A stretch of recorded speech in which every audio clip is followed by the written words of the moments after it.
राधे राधे दोस्तों, जय माता जी, जय श्री हरि, जय माँ लक्ष्मी। तो दोस्तों, हमारे यूट्यूब चैनल रोहिणी ज्ञान में आप सभी का स्वागत है। दोस्तों, आज हम लोग सुनेंगे नवरात्रि व्रत कथा, श्री दुर्गा नवरात्रि व्रत कथा। 9 दिन जरूर सुनिए इस कथा को, 9 देवियों की मिलेगी कृपा। सर्दी नवरात्रि का आरंभ हो चुका है। अगले 9 दिनों तक माता रानी का उपासना करने के साथ साथ आपको इस कथा का पाठ जरूर करना चाहिए। इस कथा को श्रवण अवश्य करना चाहिए। श्री दुर्गा नवरात्रि व्रत कथा करने से आपको सभी 9 देवियों की कृपा प्राप्त होगी। तो चलिए दोस्तों, अब हम लोग सुनते हैं नवरात्रि व्रत कथा। तो हमारे साथ इस कथा को अंत तक सुनिए और मन लगाकर, मन को एकत्रित करके इस कथा को श्रवण कीजिए। तो चलिए कथा सुनते हैं। जय माता दी।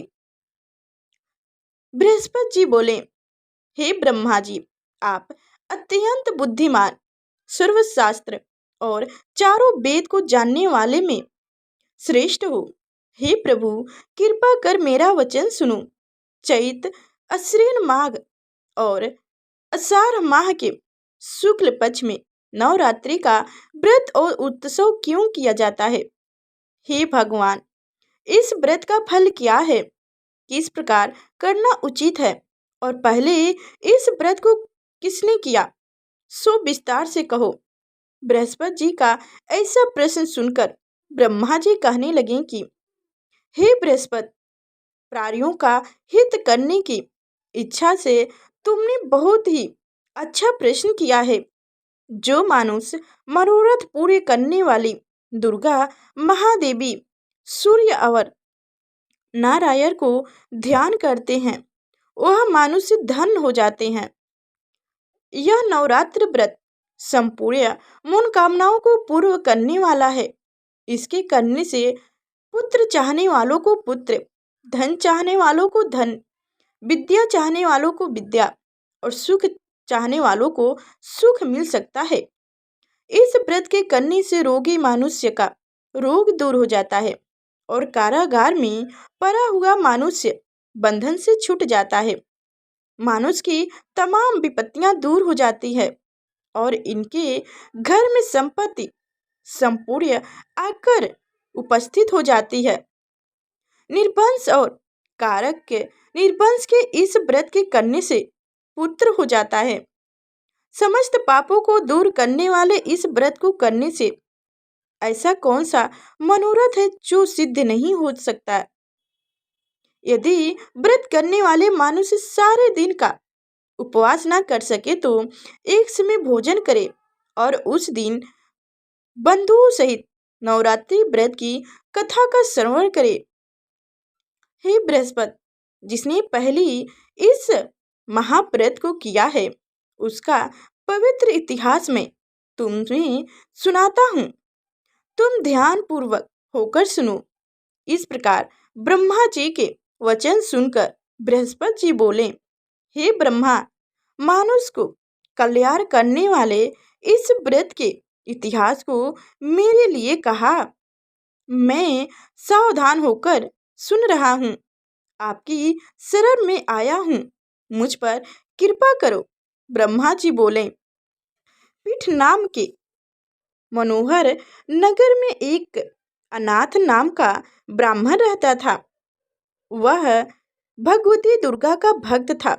उसकी संपूर्ण सद्गुण से युक्त मानव ब्राह्मण की सबसे पहली रचना हो ऐसी यथार्थ नाम वाली सुमित नाम की एक अत्यंत सुंदर कन्या पैदा हुई। वह कन्या सुमित अपने घर के बालकन में अपनी सहेलियों के साथ किंड करती हुई इस प्रकार बैठने लगी, जैसे शुक्ल पक्ष में चंद्रमा की कला बढ़ती है। उसका पिता प्रतिदिन दुर्गा की पूजा और होम किया करता था। उस समय वह भी नियम से वहां उपस्थित होती थी। एक दिन वह सुमित अपनी सहेलियों के साथ खेलने लगी और भगवती के पूजन में उपस्थित नहीं हुई। उसके पिता को पुत्री की ऐसी असावधानी देखकर क्रोध आया और पुत्री से कहने लगा कि हे दुष्ट पुत्री, आज प्रभात से तुमने भगवती का पूजन नहीं किया। इस कारण मैं किसी कुष्ठ और दरिद्र मानुष के साथ तेरा विवाह करूंगा। इस प्रकार कुपित पिता के वचन सुनकर सुमित को बहुत दुख हुआ और पिता से कहने लगी कि हे पिताजी, मैं आपकी कन्या हूँ। मैं आपके सब तरह से अधीन हूँ। जैसी आपकी इच्छा हो मेरा विवाह कर सकते हो। होगा वही जो मेरे भाग्य में लिखा है। मेरे तो इस पूर्व विश्वास है। मानुष ना जाने कितनी मनोरथ को चिंतित करता है, पर होता वही है जो भाग्य में विधाता ने लिखा है। जो जैसा करता है उसको फल भी उस कर्म के अनुसार ही मिलता है, क्योंकि कर्म करना मानुष के अधीन है पर फल देव के अधीन है। जैसे अग्नि में घी डाल दो वह तड़प कर ही जलता है, बस उसी तरह अपनी कन्या के ऐसे निर्भयता से कहे हुए वचन सुनकर उस ब्राह्मण को अधिक क्रोध आया। तब उसने अपनी कन्या का एक कुष्ठ के साथ विवाह कर दिया और अत्यंत क्रोध होकर पुत्री से कहने लगा कि जाओ जाओ, जल्दी जाओ, अपने कर्म का फल भोगो। देखो केवल भाग्य भरोसे पर क्या होकर क्या करती हो। सुप प्रकार से कहो।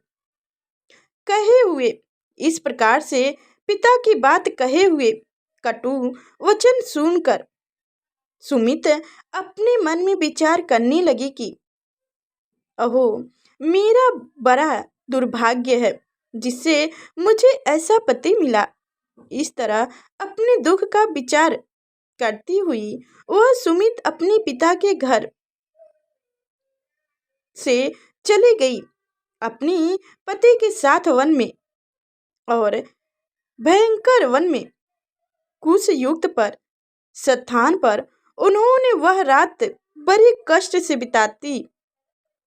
उस गरीब बालिका की ऐसी दशा देखकर भगवती पूर्व पुण्य के प्रभाव से प्रकट होकर सुमित से कहने लगी कि हे ब्राह्मणी, मैं तुम पर प्रसन्न हूँ। तुम जो चाहो वरदान मांग सकती हो। मैं प्रसन्न होने पर मनोवांछित फल देने वाली हूँ।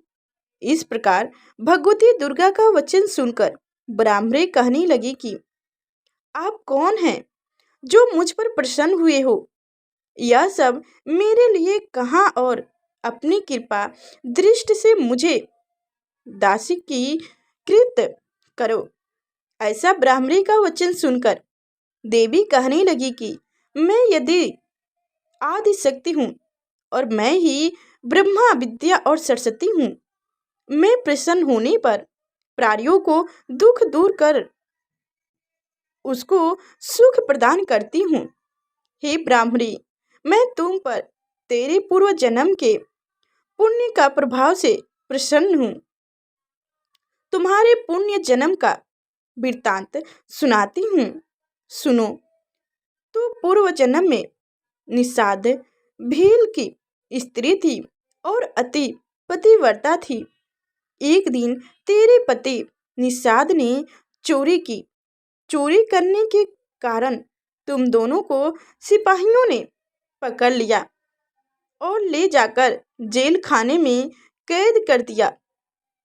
उन लोगों ने तेरे को और तेरे पति को भोजन भी नहीं दिया। इस प्रकार नवरात्रि के दिनों में तुमने ना तो कुछ खाया और ना जल ही पिया। इसलिए 9 दिन तक नवरात्रि ही व्रत हो गया। हे ब्राह्मणी, उस दिनों में जो व्रत हुआ उस व्रत के प्रभाव से प्रसन्न होकर तुम्हें मनवांछित वस्तु दे रही हूँ। तुम्हारी जो इच्छा हो सो मांगो। इस प्रकार दुर्गा के कहे वचन सुनकर ब्राह्मणी बोली कि अगर आप मुझ पर प्रसन्न हैं तो हे दुर्गा, आपको प्रणाम करती हूँ। कृपा करके मेरे पति के कोढ़ को दूर कर दो। देवी कहने लगी कि उन दिनों में जो तुमने व्रत किया था, उस व्रत के एक दिन का पुण्य अपने पति का कोढ़ दूर होने के लिए अर्पण करो। मेरे प्रभाव से तेरा पति कोढ़ से रहित और सोने के समान शरीर वाला हो जाएगा। ब्रह्मा जी बोले। इस प्रकार देवी का वचन सुनकर वह ब्राह्मणी बहुत प्रसन्न हुई और पति को निरोग करने की इच्छा से ठीक है ऐसी बोली। तब तब तक उसके पति का शरीर भगवती दुर्गा की कृपा से कुष्ठहीन होकर अति सुंदर युक्त हो गया, जिसकी कांति की समान चंद्रमा की कांति भी छिद्र हो जाती है। वह ब्राह्मणी पति की मनोहर देह को देखकर देवी को अति प्राक्रमिक वाला समझकर स्तुति करने लगी कि हे दुर्गा, आप दुर्गत को दूर करने वाली, तीनों जगत का संताप हरने वाली, समस्त दुखों को दूर करने वाली, रोगी मानुष को निरोग करने वाली, प्रसन्न होने पर मनवांछित वस्तु को देने वाली और दुष्ट मानुष का नाश करने वाली हो। तुम ही सारे जगत की माता और पिता हो। हे अम्बे, मुझे अपराध रहित अबला की मेरे पिता ने कुष्ठ के साथ विवाह कर मुझे घर से निकाल दिया।